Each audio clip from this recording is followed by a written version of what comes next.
इतनी सुंदर सलिल विहार लीला फूल डोला उत्सव, इसके बारे में मैं खुद से भी सुन पाई। और ये हमारे जो आचार्य हैं उनके बारे में भी मैं कुछ जान पाई। थैंक यू सो मच माता जी। हरे कृष्णा।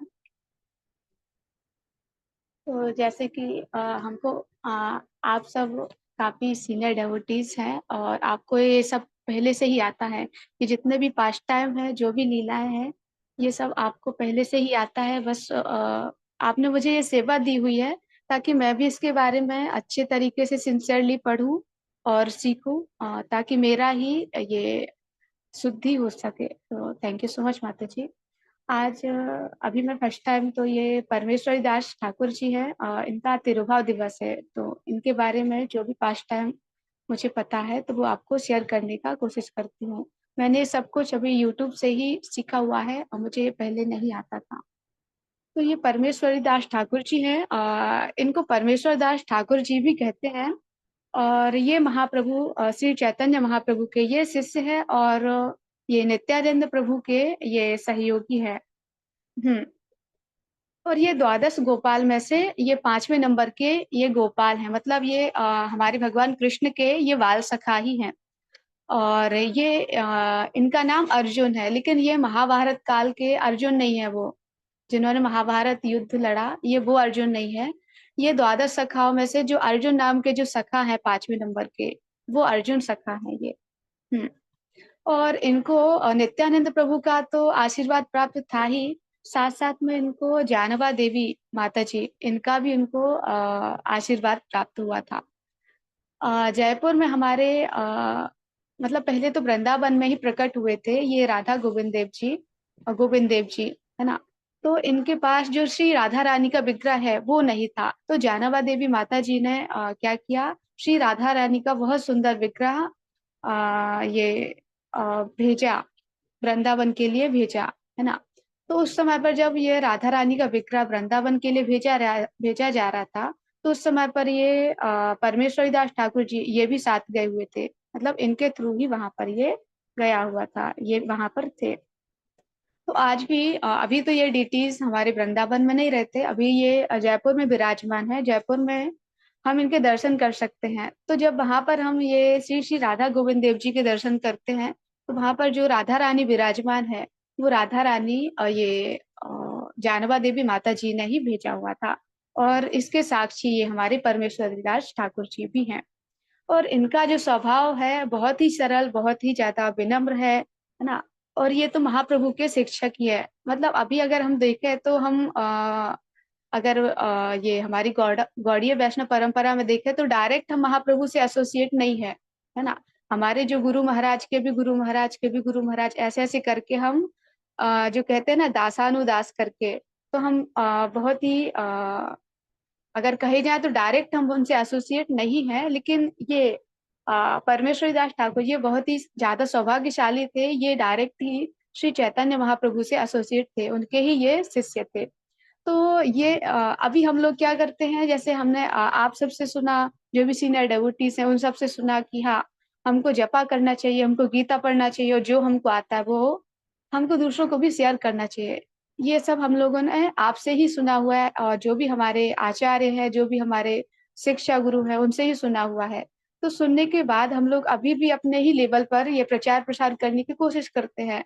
मतलब कभी ये जप माला ये किसी को देंगे, तो कभी गीता देंगे, तो कभी किसी को क्लास में इनवाइट करेंगे, या फिर किसी को कोई डाउट है और हमको अगर आता है तो वो सॉल्व करेंगे।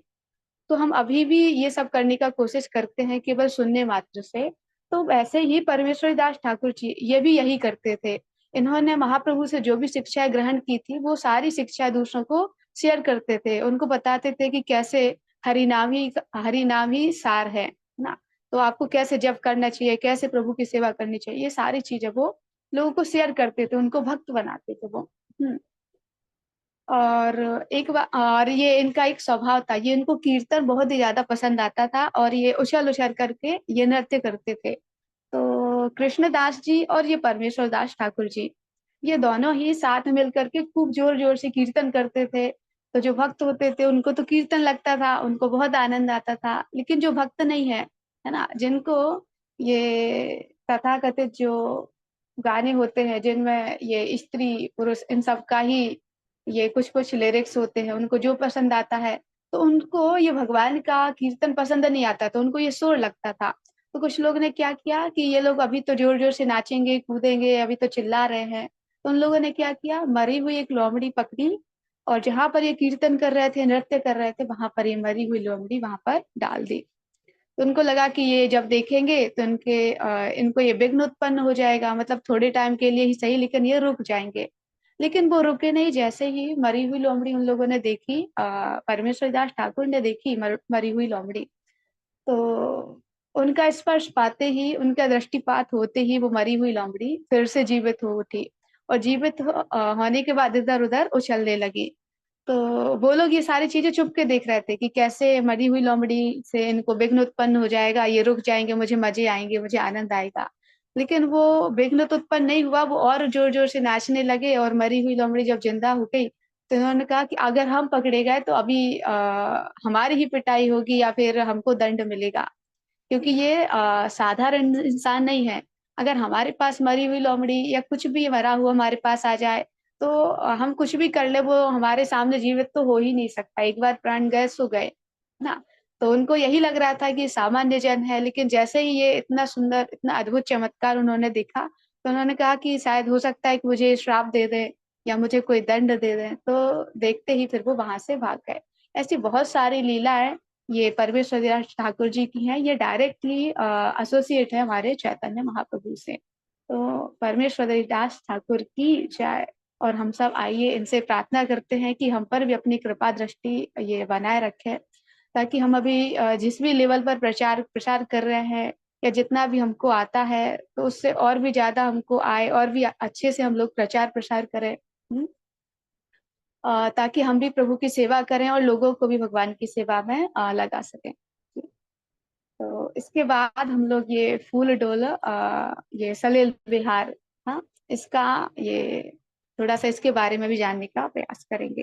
हुँ, तो अभी जो हम लोग टेम्पल में करते हैं सलिल विहार या फिर ये नौका विहार लीला, तो उसका एकमात्र उद्देश्य होता है कि हम लोग कैसे भगवान का जो पास्ट टाइम रहा हुआ है, वृंदावन की लीलाएँ रहीं, वहाँ पर जो सुंदर-सुंदर कुंड या फिर जो भी सरोवर वहाँ पर बने हुए हैं, उनको हम लोग फिर से याद करें। और कैसे अभी हमारे पास जो डिटीज़ हैं, जो श्री विग्रह हमारे पास हैं भगवान के, तो उनको हम कैसे आनंद प्रदान करें। हुँ? तो यही एकमात्र हमारा उद्देश्य होता है। तो ये इसका शुरुआत कब होती है? जैसे ही नरसिंह चतुर्दशी होती है, तो नरसिंह चतुर्दशी के जस्ट बाद से ही 15 दिन के लिए ये फेस्टिवल हमारे टेम्पल्स में होता है। हुँ। और इसका उद्देश्य होता है कि अभी जो कड़कती हुई दोपहरी होती है, जो गर्मी का मौसम होता है, लोग पसीने-पसीने हो जाते हैं। तो उद्देश्य यही होता है कि हमारे भगवान को भी गर्मी लग रही होगी, हमारे भगवान को भी ये कष्ट हो रहा होगा, तो भगवान को कष्ट से बचाने के लिए क्या किया जाता है, जो संगमरमर का जो भी एक तालाब टाइप का बना लिया जाता है, उसमें बहुत सारा ठंडा पानी, ठंडा जल वहाँ पर डाला हुआ जाता है। बहुत सारे सुंदर-सुंदर और सुगंधित पुष्प को वहाँ पर सजाया जाता है। एक सुंदर-सी नौका वहाँ पर विराजमान की जाती है, वहाँ पर एक नौका हम लोग यूज़ करते हैं, वहाँ पर हमारे जो श्री विग्रह हैं श्री श्री राधा माधव सरकार के, उनको वहाँ पर बैठाया जाता है और उसका भी बहुत अच्छे से डेकोरेशन किया जाता है। जितने भी डिवोटीज़ वहाँ पर होते हैं, वो भी भगवान के जयकारे लगाते हैं, सुंदर कीर्तन नृत्य वहाँ पर होता है। हुँ। और जब वहाँ पर कंटिन्यू ठंडा पानी छोड़ा जाता है, तो भगवान को भी बहुत आनंद वहाँ पर आता है। हुँ। और वहाँ पर जब भगवान विराजमान होते हैं, मैंने वीडियो देखी हुई थी, जो प्रभु जी वहाँ पर होते हैं, जो डायरेक्ट भगवान की सेवा करने के लिए वहाँ पर पुजारी टाइप होते हैं, तो वो ये चंवर भी डुलाते हैं, बहुत भगवान की आरती भी वहाँ पर होती है, बहुत अच्छा वहाँ पर ये होता है। अ वहाँ पर कमल के भी जो पुष्प होते हैं वो 1 घंटे तक कंटिन्यू कमल के पुष्प भगवान को अर्पित किए जाते हैं। लेकिन ऐसा ही नहीं होता कि क एक कमल का पुष्प हमने उठा लिया भगवान को अर्पित कर दिया, ऐसा नहीं होता। एक-एक कमल पत्र पर कमल पुष्प पर क्या करते हैं, श्री श्री राधा कृष्ण भगवान के 108 108 करके नाम लेते हैं फिर वहां पर ये पुष्प भगवान के चरणों में अर्पित किया जाता है ना। तो ऐसे कंटिन्यू 1 घंटे तक भगवान को ऐसे अनंत पुष्प चढ़ते रहते हैं, चढ़ते रहते हैं। और जब ये 1 घंटा पूरा हो जाता है तो फिर उसके बाद जो भगवान को अर्पित किए हुए जो पुष्प होते हैं भगवान के भक्तों में भी वितरित किए जाते हैं। तो वो लोग अपने सर पर रखते हैं और भगवान से आशीर्वाद प्राप्त करते हैं। कहा जाता है कि जो हमारे भगवान हैं श्री श्री राधा कृष्ण भगवान, और उनका जो नाम होता है, उनका प्रसाद होता है, उनको अर्पित किए हुए जो फूल माला होती है, उनमें कोई अंतर नहीं होता, वो साक्षात भगवान ही होते हैं। तो ऐसे साक्षात भगवान को जो भक्तगण होते हैं अपने सर पर रखते हैं और उनसे ये आशीर्वाद, उनसे बहुत सारी ब्लेसिंग्स ये प्राप्त करते हैं, ऐसा। हम्म। तो मानसी गंगा, एक बार क्या होता है, सारे ब्रजवासी एक बार इकट्ठे हो जाते हैं। यशोदा मैया, नंद बाबा, इनके मन में ये आकांक्षा आती है, इच्छा उत्पन्न होती है कि अभी सब लोग तो जाते हैं, चार धाम यात्रा के लिए जाते हैं, है ना, भगवान से आशीर्वाद प्राप्त करते हैं। कहा जाता है जिसने चार धाम यात्रा कर ली है, दर्शन कर लिए चारों धाम में, तो उसका दोबारा जन्म नहीं होता। तो हम लोग क्यों वृंदावन में ही रह जाते हैं, हमको भी चलना चाहिए, हमारी भी तो आयु हो गई है। तो ऐसा जब वो डिस्कशन करते हैं तो सारे वृंदावन वासियों को, सारे ब्रजवासियों को ये सूचित कर दिया जाता है कि चलिए हम भी चार धाम यात्रा के लिए चलते हैं। तो जब श्याम सुंदर को ये पता चलता है कि हमारे ये नंद बाबा, हमारी यशोदा माई, ये सब चार धाम यात्रा के लिए जब ये ही जाएंगे तो कौन वृंदावन की महिमा को जानेगा। सब लोग कहेंगे कि जब भगवान के ही माता पिता आशीर्वाद प्राप्त करने के लिए इधर उधर जा रहे हैं तो हम लोग क्यों वृंदावन का आश्रय लें। तो इस बात के लिए भगवान क्या करते हैं, और कहते हैं कि आपको कहीं और जाने की आवश्यकता नहीं है ना। जो चार धाम है, चार धाम भी एक तीर्थ करने के लिए जाते हैं, उस तीर्थ का नाम वृंदावन है। वो यहाँ पर तीर्थ करने के लिए आते हैं, उनको यहाँ से आशीर्वाद प्राप्त होता है कि वो जो लोग भी चार धामों का ये आश्रय लेते हैं वो मुक्त हो जाते हैं, उनको ये शक्ति भी वृंदावन से ही प्राप्त होती है। तो जब वो ऐसा डिस्कशन करते हैं तो साक्षात गंगा माई वहां पर प्रकट होती हैं अपने अच्छा। मगरमच्छ के साथ में। तो सब लोग वहां पर दर्शन करते हैं, कहते हैं हाँ यहाँ तो गंगा माई खुद ही उपस्थित है, हमको कहीं और जाने की आवश्यकता नहीं है। तो वहां पर ये फिर मानसी गंगा का प्राकट्य होता है, गंगा जी वहां पर विराजमान हो जाती हैं। तो वहां पर सब लोग वहां पर ये आशीर्वाद प्राप्त करते हैं, ऐसा। तो मानसी गंगा हमको, जब हम गिरिराज जी की परिक्रमा करते हैं वहां पर हमको मानसी गंगा का हम लोग दर्शन कर सकते हैं। तो मानसी गंगा में ही भगवान कृष्ण, भगवान श्री राधा, ये हमारी राधा रानी वहां पर बहुत सारी लीलाएं करती हैं। वहां पर नौका विहार लीला भी वहां पर ये करती हैं। और एक बार क्या होता है, भगवान कृष्ण और राधा रानी विराजमान होती है एक जगह पर, जहाँ पर अभी कुसुम सरोवर है, तो वहां पर विराजमान होती हैं। और जितनी भी अष्ट सखियां हैं, कौन कौन सी, श्री ललिता जी, विशाखा जी, चित्रलेखा जी, चंपक लता जी, तुंग विद्या, इंदु लेखा जी, रंग देवी जी और सुदेवी जी, ये अष्ट सखियां हमेशा ही श्री राधा रानी के साथ में होती है। उनका एकमात्र उद्देश्य होता है कि कैसे हम श्री राधा रानी को ये आनंद प्रदान करें, अगर उनको कोई कष्ट देने वाली चीज है तो उससे उनको कैसे बचाएं, हमेशा उनको आनंद प्रदान करने के लिए वो तत्पर रहती हैं। तो अब एक बार श्री कृष्ण भगवान, राधा रानी विराजमान थे, तो ये सखियां वहां पर गईं, और जो जो जिस जिस कला में ये लोग निपुण थे वो अपनी अपनी कला का प्रदर्शन करने लगी। कोई वहां पर पान का बीड़ा दे रहा है, कोई अपनी वीणा बजा रहा है, हमारी ललिता जी भी वहां पर प्रोटेक्शन के लिए तैयार है ना। तो फिर सारी सखियां फिर क्या कर रही हैं, एक एक करके बहुत सारे फूल वहां पर लाके रख रही हैं, भगवान कृष्ण को, भगवान राधा रानी को ये अर्पित कर रहे हैं वहां पर। तो ऐसे करते करते एक दो फूल वहां से फिर नीचे गिर जाते हैं। तो भगवान कृष्ण कहते हैं, हे श्यामा जो, ये जो गिरे हुए पुष्प हैं ये बहुत सुंदर है, लेकिन ये नीचे गिरा हुआ है, हम आपको ये डायरेक्ट अर्पित नहीं कर सकते हैं। हम एक काम करते हैं, इसको यमुना जी में ये पहले धो लेते हैं, साफ कर लेते हैं, उसके बाद हम आपको अर्पित करेंगे, आपका श्रृंगार करेंगे हम। ऐसा सुनते ही श्रीमती राधा रानी बहुत उदास हो जाती हैं, उनके अश्रुपात हो जाते हैं, उनको आंसू निकलने लगते हैं, वह दुखी हो जाती हैं।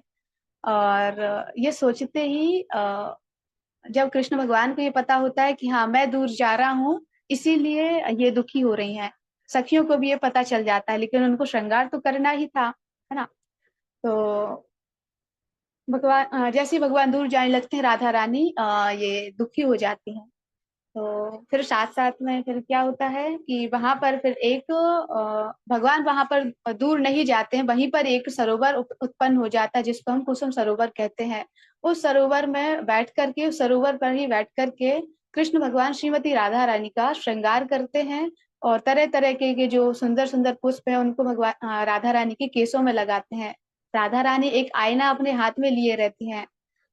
मैंने ऐसी बहुत सारी पिक्चर्स मतलब जो फ़ोटो हैं गूगल पर देखी हुई हैं, बहुत सुंदर-सुंदर फ़ोटो होती हैं, राधा रानी एक आईना लिए रहती हैं, कृष्ण भगवान उनके बालों का, उनके केसों का श्रृंगार करते हैं, उस आईने में राधा रानी को कृष्ण भगवान के दर्शन होते हैं। तो राधा रानी आईना ऐसा तिरछा पकड़ती हैं जिससे उन्हें खुद का चेहरा नहीं दिखता, कृष्ण भगवान का चेहरा दिखता है और कृष्ण भगवान भी श्रृंगार करते-करते राधा रानी का ये मुखमंडल का दर्शन करते हैं। तो ऐसे करके बहुत सारी लीलाएँ हमारे ब्रजमंडल में हुई है।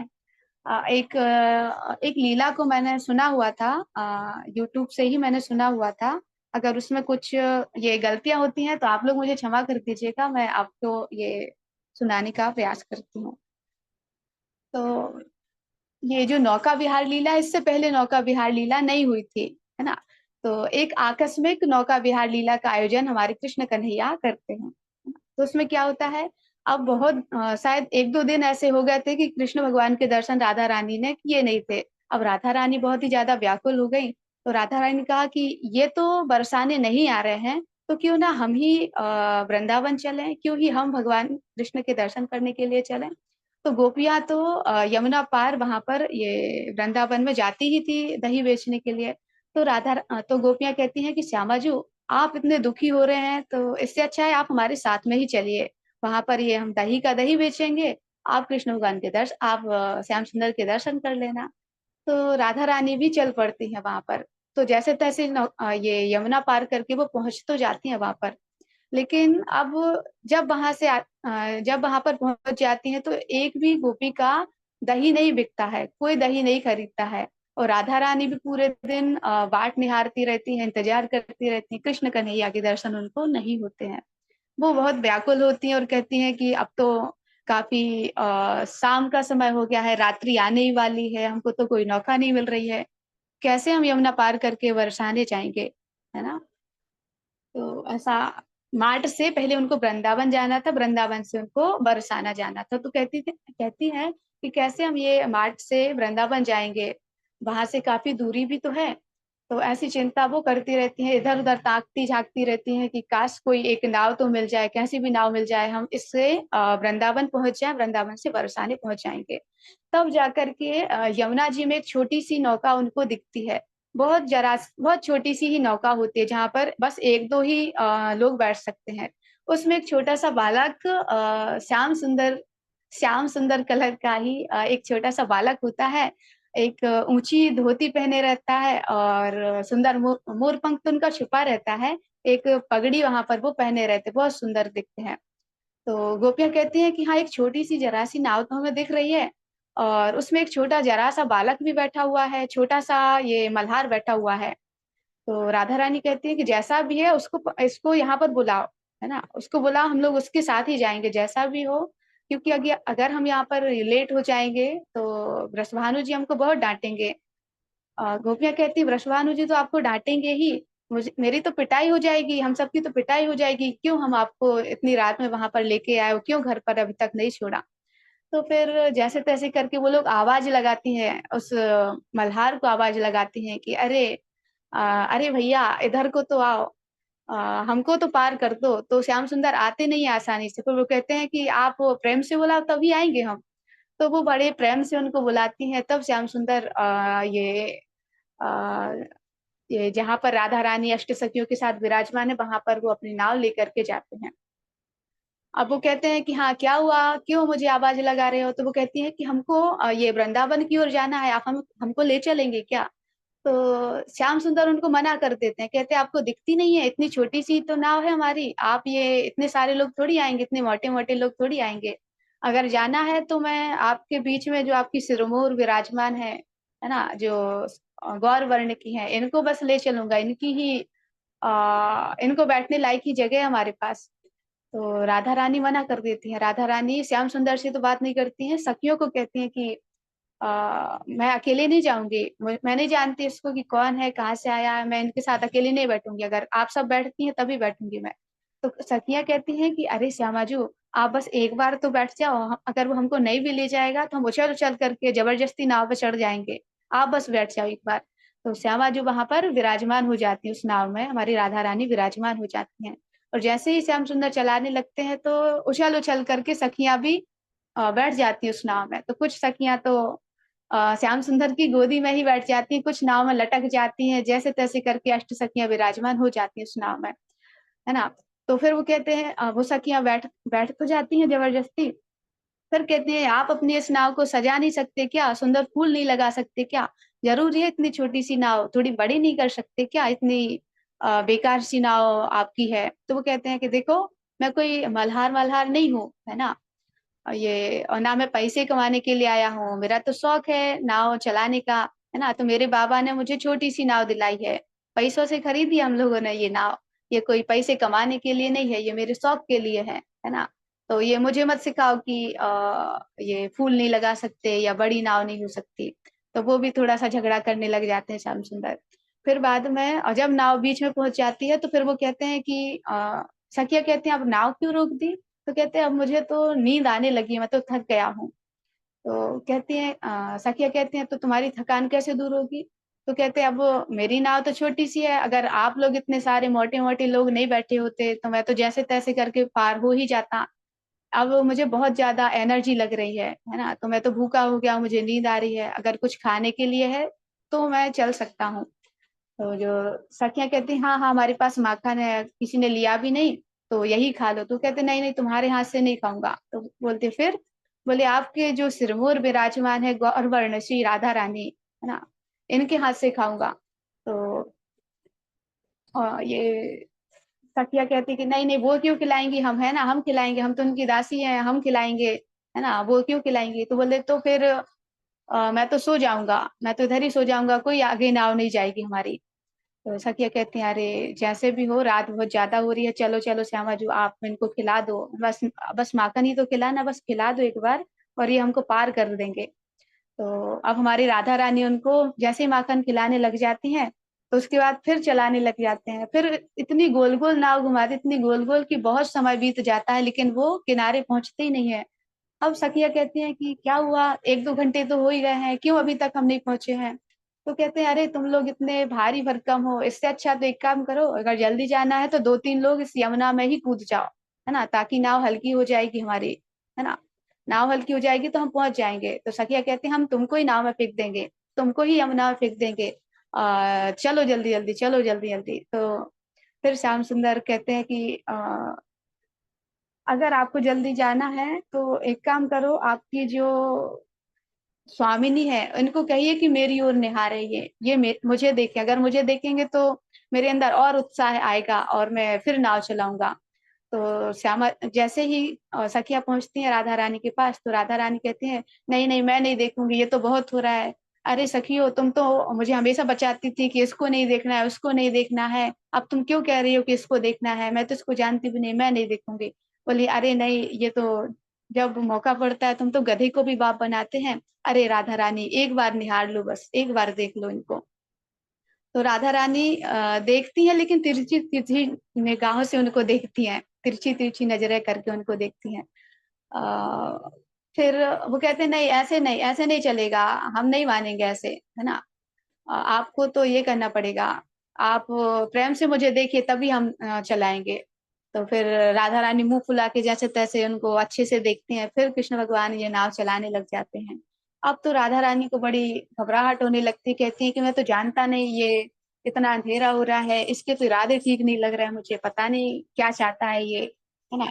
और कहते हैं एक बार बस मैं पहुँच जाऊँ तो सतिया कहती बस एक बार हम परली पार पहुँच जाएँ और फिर तो हम इसको ठिकाने लगा ही देंगे, फिर देखेंगे कैसे ये अपनी मनमानी करता है। तो फिर ये अ, हमारे जो श्याम सुंदर हैं फिर उबासी लेने लग जाते हैं और कहते हैं कि अ मेरे से नहीं चलेगी नाव अब, मैं इतना छोटा-सा हूँ, अगर मेरे जो मैया-बाबा हैं, अगर किसी को पता चलेगा कि इतने लोगों को लाद करके ये नाव चलाई हुई है, तो वो तो आपको बहुत डाँटेंगे, मेरे से नहीं चलेगी, देखा ना मैं कितना छोटा-सा हूँ, मैं नहीं चला पाऊँगा ये नाव। तो सखिया कहती है, "अरे तुम्हारे हाथ जोड़ती हूँ, तुम्हारे पैर पड़ती हूँ, बस एक बार पहुँचा दो, आपको जो चाहिए मैं सब दे दूँगी, है ना? बस एक बार पहुँचा दो।" तो कहते हैं, "एक इसको जाने के लिए मेरे पास एक सिद्ध मंत्र है ना? और उस सिद्ध मंत्र को अगर हम सुना देंगे तो ये नाव बहुत तेज़ी से चलेगी।" तो सखिया कहती हैं कि "ठीक है, मुझे सुना दो।" तो कहते "तुमको नहीं सुनाएँगे हम।" तो बोले "किसको सुनाओगे?" बोले "तुम्हारी स्वामिनी को सुनाएँगे।" बोले "नहीं, नहीं, वो नहीं सुनेगी, मुझे सुनाओ, जो हम सुनते हैं वही हम उनको सुनाते हैं, पहले मुझे सुनाना पड़ेगा, फिर राधा रानी के पास जाएगा।" तो वो कहते हैं तो फिर मैं सुनाऊँगा भी नहीं और नाव भी नहीं चलाऊँगा, मुझे तो तैरना आता ही है, तो मैं तो तैर के चला जाऊँगा और तुम लोग जो भी हो यहाँ पर, तो या तो डूब जाना या फिर भीग-भीग करके घर चले जाना, मैं नहीं चलाऊँगा नाव। तो फिर वो सखियाँ कहती हैं कि अरे राधा रानी बस एक बार वो कुछ सुनाना चाह रहा है, कोई मंत्र सुना रहा है, उस मंत्र से जल्दी पहुँच जाएँगे, आप बस एक बार इनको ये एक बार इनका मंत्र सुन लीजिए तब जा कर के ये आपको नाव पार मतलब ये यमुना पार करवा देंगे। हुँ। तो जैसे ही श्याम सुंदर राधा रानी के पास जाते हैं और उनको कहते हैं कृष्ण मनोहारिणी वृंदावनेश्वरी। हाँ? तो कृष्ण मनोहारिणी सुनकर के राधा रानी का अंग-अंग पुलकित हो जाता है, उनके अश्रुपात होने लग जाते हैं, बहुत खुशी राधा रानी होती हैं। और फिर श्याम सुंदर क्या करते हैं अपनी पगड़ी को भी उतार देते हैं, उनके जो सुंदर केस होते हैं, सुंदर बाल होते हैं भगवान के, वो भी घुंघराले-घुंघराले, इनकी अलके भी सबको दिखाई देने लगती है। त्रिभंग लली जो श्याम सुंदर की जो चाल होती है, वो भी सबको दिखाई देने लग जाती है, उनकी बंसी भी प्रकट हो जाती है। और ये देख कर के सखियाँ बहुत प्रणाम करती हैं श्याम सुंदर को भी, राधा रानी को भी और जो यमुना जी हैं वो भी उनको प्रणाम करती हैं, सब लोग उनको फिर प्रणाम करते हैं और ऐसा दृश्य देख कर के हमारे श्री श्री राधा कृष्ण भगवान ये भी प्रसन्न होते हैं, सखियाँ भी प्रसन्न होती हैं, पूरा चराचर जगत प्रसन्न होता है। ऐसी अनेक सुंदर-सुंदर लीलाएँ हमारे वृंदावन में हुई है, लेकिन अभी क्या होता है कि अगर हम अपने जो शिक्षा गुरु हैं या फिर जो वैष्णव है अगर उनके साथ नहीं जाते हैं या उनसे कभी सुना भी नहीं है, उसके पहले ही चले जाते हैं, तो वहाँ जाकर के फ़ोटो खींच के ले आएँगे, है ना? या फिर कोई अपराध करके आ जाएँगे या फिर कोई शो ऑफ करके आ जाएँगे। लेकिन वास्तव में वृंदावन क्या है, इसको तो जान ही नहीं पाएँगे। इस ये जो वास्तव वृंदावन है, जो वास्तव में जो सरोवर वहाँ पर है, अगर अगर हमने वहाँ पर सुना नहीं है, किसी के साथ, किसी वैष्णव के साथ में नहीं गए हैं, तो उनका दर्शन नहीं कर सकते। हुँ? वो तो साक्षात ऐसा ही होता है जैसे शहद का पात्र होता है उसको बाहर-बाहर से चाट लिया। भले ही ट्रांसपेरेंट है पात्र तो क्या हुआ? अगर हम बाहर से भी चाटेंगे कलर दिखाई देगा लेकिन टेस्ट नहीं आएगा उसमें, है ना? तो वही टेस्ट हमको नहीं आता जब हम गुरुजनों का आश्रय नहीं लेते हैं, हमारे आचार्यों का आश्रय नहीं लेते हैं, भक्तों का संग नहीं लेते हैं और मनमाना तरीके से ही वहाँ पर जाते हैं, तो कुछ समझ में नहीं आता, यही। हुँ। और जो हमारे श्री श्री राधा कृष्ण भगवान की जो भी लीलाएँ वहाँ पर हुई हैं उससे लोग ज़्यादातर क्या करते हैं आपने अभी देखा होगा बहुत सारे लोग स्टेटस पे लगा लेते हैं राधा कृष्ण भगवान को और कहते हैं जैसा राधा कृष्ण का प्रेम है वैसा ही हमारा प्रेम है। हुँ? हमारा कहते हैं ना कि जो वास्तविक चंद्रमा है और चंद्रमा का जो प्रतिबिंब तालाब में है, उसमें ज़मीन-आसमान का ही अंतर होता है। हुँ? तालाब में हम पत्थर मारेंगे तो वो चंद्रमा की आकृति इधर-उधर हिलने-डुलने लग जाएगी, लेकिन वास्तविक चंद्रमा तक हमारा पत्थर नहीं जाएगा। हुँ? तो ऐसे ही हमारे श्याम सुंदर, हमारी राधा रानी का जो प्रेम है ना? वो इस धरा का या इस जगत का बिल्कुल भी नहीं है। और श्री चैतन्य चरितामृत में भी इसका वर्णन हुआ है कि राधा कृष्ण भगवान कोई 2 ये शरीर ऐसा नहीं है ना? कि अलग से स्त्री, अलग से पुरुष। हमारे श्याम सुंदर ही राधा रानी और श्याम सुंदर खुद ही है। एक शरीर है मतलब ऐसा है कि जैसे समुद्र है और समुद्र की लहरें, हुँ? इनको हम लोग कभी अलग नहीं कर सकते, है ना? एक जो शक्ति होती है और जो शक्तिमान, इनको भी कभी हम अलग नहीं कर सकते। शक्ति के बिना शक्तिमान का अस्तित्व नहीं है और शक्तिमान के बिना शक्ति का अस्तित्व नहीं है। हुँ? तो वैसे ही हमारी जो राधा रानी है, राधा रानी के बिना हमारे श्याम सुंदर का कोई अस्तित्व नहीं है और श्याम सुंदर के बिना हमारी राधा रानी का कोई अस्तित्व नहीं है, दोनों मिलकर के ही एक हैं। लेकिन यहाँ पर लीलाएँ करने के लिए और हम लोगों को भगवत धाम बुलाने के लिए वहां पर ये लीलाओं का विस्तार करते हैं, ताकि हम उनके बारे में सुने, और सुनने से ही उनके चरणों में प्रीति, उनके चरणों में प्रेम उत्पन्न हो सके। इसलिए भगवान इतनी सुंदर लीलाओं का प्रदर्शन यहाँ पर करते हैं।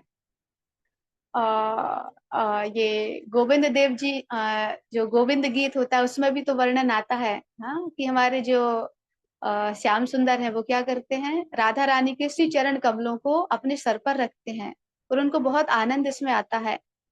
अगर इस जगत का कोई प्रेमी है तो वो अपने सर पे नहीं रखेगा, अगर रखने रखने के लिए कहेगा भी ना तो एक दो दिन के लिए रख लेगा, उसके बाद तो क्या होता है, बहुत सारे लोग ये ब्लू ड्रम में भी पैक हो जाते हैं। हाँ, तो ये जो दिखावटी चीजें होती है, वो क्या होता है कि हमारे पतन का ही कारण होती है। हम जो वास्तव में है, वो वास्तव में हमारे अंदर जो भी दोष है, उनकी निवृत्ति बिना कथा श्रवण के, बिना हरि नाम के बिल्कुल नहीं हो सकती, बिना भगवान के भक्तों का आश्रय लिए बिना बिल्कुल भी नहीं हो सकती है। उसके लिए हमको भगवान के भक्तों का आश्रय लेना ही पड़ेगा, और उसके बाद ही हमको अगर कृपा प्राप्त होती है तो हम इस चीज को समझ सकते हैं, वरना ये इस भौतिक स्तर पर रहते हुए हम भगवान कृष्ण को, उनकी राधा रानी को, और उनका जो भी वृंदावन की लीला है उनका बिल्कुल भी आस्वादन नहीं कर सकते। अ, निसंदेह बहुत सारी गलतियां हमसे हुई ही है यहाँ पर। जो प्रेजेंटेशन हम तैयार कर रहे थे, बोलने में कुछ, सुनने में कुछ, उसका वो व्यक्त करने में भी बहुत सारी गलतियां हुई होगी, तो आप हमको क्षमा कर दीजिए। और अगर इसमें से कुछ भी आपको एक भी पॉइंट आपको अच्छा लगता है तो ये हमारे ही आचार्यों को इसका पूरा का पूरा श्रेय जाता है। श्री श्री राधा कृष्ण भगवान की जय। हरे कृष्णा। थैंक यू माता जी। बहुत सुंदर अपने शब्दों में भगवान की इस लीला को बताया है, और साथ ही परमेश्वरी ठाकुर जी के बारे में भी आपने बताया कि संकीर्तन का आनंद लेते हुए उन्होंने मरी हुई लोमड़ी को भी जीवित किया, और जो मनुष्यों के बस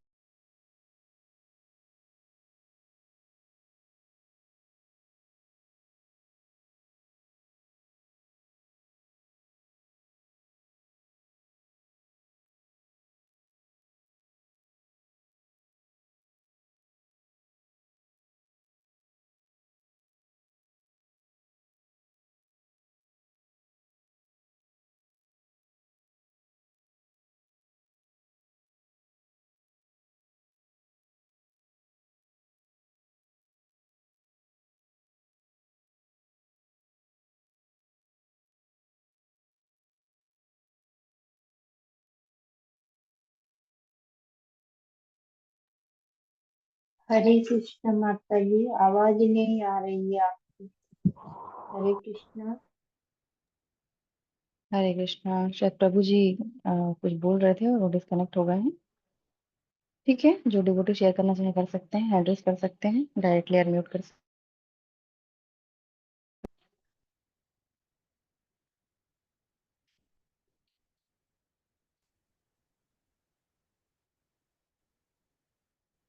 हरे कृष्णा। जी विजय प्रभु जी, आप अनम्यूट कीजिएगा। हरे कृष्णा माता जी। हरे कृष्णा प्रभु जी, दंडवत प्रणाम। माता जी, बहुत सुंदर प्रेजेंटेशन रहा। और जो सही में लोमड़ी वाली जो बात बताई गई है, कथा बताई गई है, तो मीन्स बहुत अच्छा लगा वो फर्स्ट टाइम सुन के कि कितना मीन्स ताकत रहता है कृष्ण भक्त के पास, कि मरी हुई लोमड़ी भी जिंदा हो जाती है, और जो मृत शरीर है वो भी जिंदा हो जाता है, और कीर्तन में कितनी शक्ति है। तो थैंक यू माता जी। हरे कृष्णा।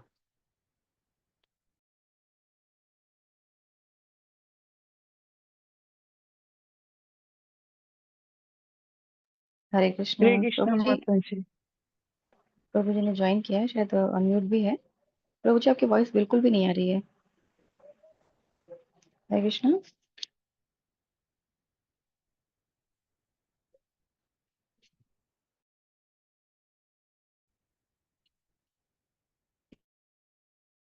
जी करेक्ट हो। उन्नत माता जी, आप शेयर कीजिएगा। हरे कृष्णा। उन्नत भक्त माता जी। हरे कृष्ण माता जी, दंडवत प्रणाम। सब भक्तों को मेरा दंडवत प्रणाम। जी माता जी, बहुत सुंदर अंकिता माता जी ने हमें प्रेजेंटेशन दिया है। और ये आप सही कहते हैं कि हम अपने शुद्धिकरण के लिए ये चीजें करते हैं और इससे सभी भक्तों को भी लाभ होता है।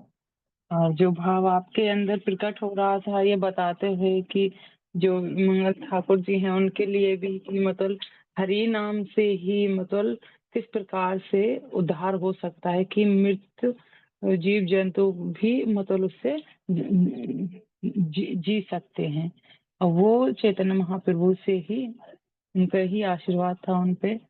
और ये जो आपने भगवान की जो लीला बताई है, ये नौका विहार और किस प्रकार से भगवान श्रीमती राधा रानी का श्रृंगार करते हैं, तो जैसे आप बता रहे थे तो हम महसूस कर रहे थे कि हम वृंदावन में गए थे तो वहाँ ये लीला है।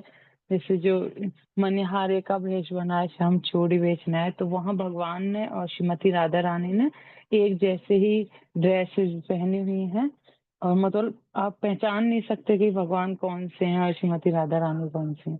उनका ऐसे श्रृंगार किया गया है। तो हम वो चीज देख रहे थे कि भगवान किस प्रकार से भक्तों को आनंद देने के लिए और श्रीमती राधा रानी को खुश करने के लिए मतलब ये सारी लीलाएं करते हैं। और एक सबसे अच्छी बात थी जो माता जी आपने बताई कि कभी भी हम जब वृंदावन जाएं तो या तो अपने शिक्षा गुरु या सीनियर डिवोटी के साथ में ही जाएं, क्योंकि जो उनके साथ में हमें जाने से लाभ प्राप्त होता है वो हमें ऐसे नहीं मिलता। तो ये आपने बहुत अच्छा बताया माता जी। और वो हम सभी भक्त ने देखा भी है, इस्कॉन में आने से पहले हम वृंदावन जाते थे। मैं खुद का बताऊं तो गोवर्धन के और पास हम घूम के आ जाते थे और कितनी बार हम गोवर्धन परिक्रमा के लिए गए हैं। लेकिन जब से हम इस्कॉन से जुड़े, आप सभी भक्तों का सानिध्य प्राप्त हुआ और भक्तों के साथ जाने लगे, तो गोवर्धन परिक्रमा में ही इतनी लीला स्थली है कि मतलब एक एक दिन लग जाता है वहां पे, मतलब थोड़ा थोड़ा चल के थोड़ी सी दूरी पे इतनी लीलाएं हैं। तो ये भक्तों के माध्यम से ही हमें मिलती हैं। हरे कृष्ण, धन्यवाद प्रणाम माता जी, आपने बहुत सुंदर presentation the. Hare Krishna. Thank you माता जी। प्रभु जी आप एक बार प्रयास करिए, अनम्यूट करके शायद वॉइस आएगी।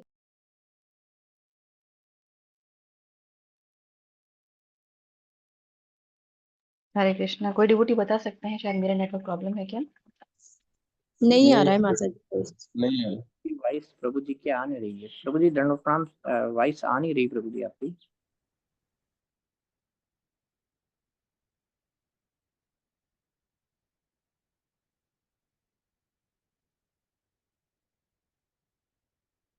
संतोषी माता जी जब तक आप अनम्यूट कीजिएगा, प्रभु जी फिर से। हरे कृष्णा प्रभु जी, दंडवत प्रणाम। हरे कृष्णा माता जी, दंडवत प्रणाम। सभी भक्तों दंडवत प्रणाम। थैंक यू माता जी। प्रेजेंटेशन में बहुत कुछ मतलब जो अननोन इन्फॉर्मेशन थे वो सब सुनने के लिए मिला। और जैसे माता जी ने शक्ति और शक्तिमान के बारे में बहुत अच्छे से एक्सप्लेन किया कि शक्ति के बिना सब शक्तिमान कुछ नहीं है और शक्तिमान के बिना शक्ति कुछ नहीं है, जो कि श्रीमती राधा रानी और भगवान कृष्ण है। और जो राधा रानी जी का जो बहुत सुंदर सा पास टाइम है, उनके जो सखियां होते हैं और भगवान कृष्ण के साथ नौका विहार कैसे होता है, वो वाला पास टाइम बहुत ही सुंदर लगा। और संकीर्तन आंदोलन में कितना कितना पावरफुल होता है, जो जैसे माता जी ने कहा कि मतलब पशुओं को भी वो जान दे देते हैं। तो थैंक यू माता जी। हरे कृष्णा, धन्यवाद।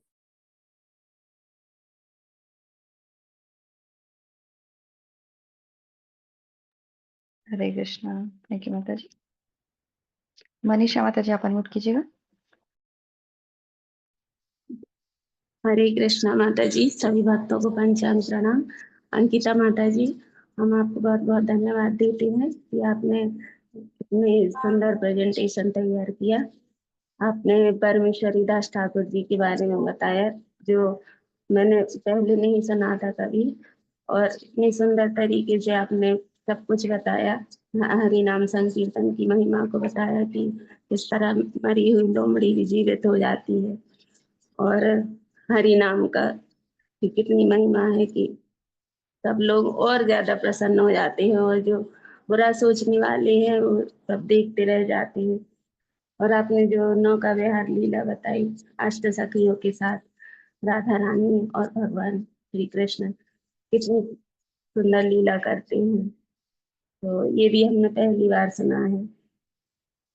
और आपने ये भी बताया कि वृंदावन धाम की कितनी महिमा है, कि चारों धाम की यात्रा का फल वृंदावन, केवल वृंदावन धाम से ही मिल जाता है। तो बहुत बहुत धन्यवाद, बहुत अच्छा लगा। हरे कृष्ण।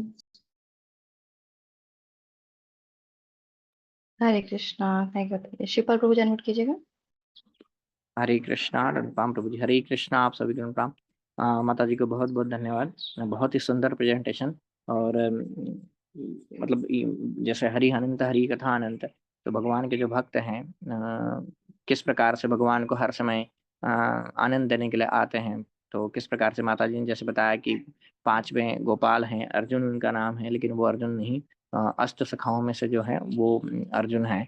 और किस प्रकार से वो जब आते हैं चैतन्य महाप्रभु और नित्यानंद प्रभु के शिष्य के रूप में, तो किस प्रकार से हम देखते हैं कि भगवान की सेवा में अवरोध तो उत्पन्न होते हैं, लेकिन जो भाव है वो बहुत महत्वपूर्ण होता है। और वो भाव इतना महत्वपूर्ण था कि वो अवरोध भी जो जितने अवरोध थे वो अवरोध भी सब समाप्त हो गए। और जो सेवा करने का भाव है वो मनोरथ भी पूर्ण होता है।